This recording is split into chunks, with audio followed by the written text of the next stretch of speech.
في واحد الموضوع ديال يعني كيفاش ترشيد استهلاك الماء بالمؤسسات التعليميه العاليه يعني كمساهمه في التنميه المستدامه.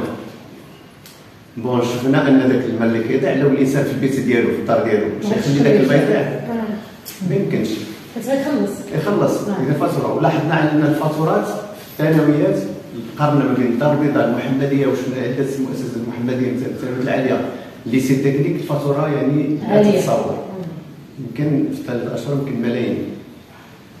وشوف على مستوى الاكاديميه الاخر شنو السبب؟ لقينا فعلا اللي تكلموا على ان هناك يعني تسريبات دونك الماء كيتسرب. شنو السبب؟ ان هناك القنوات يعني متلاشيه. دونك داكشي كله انا عندي متصل، دونك الا بغيت نبارطاجي معكم الناس هذا ما فيها مشكل. دونك اذا الماء كيضيع، الروبينيات واخا ما كيتصلحش عادي لان ماشي ديالي، ماشي انا كنخلص الفاتوره.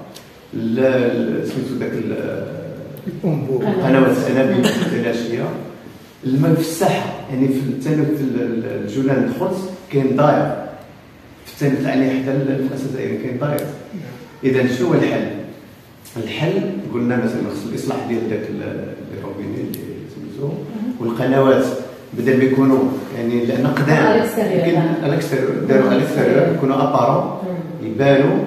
وبطبيعه الحال كان التحسيس داخل المؤسسه، درنا جداريات المحافظه على الماء والى اخره، ودرنا الغرس ديال الاشجار بحال ديال الغرس.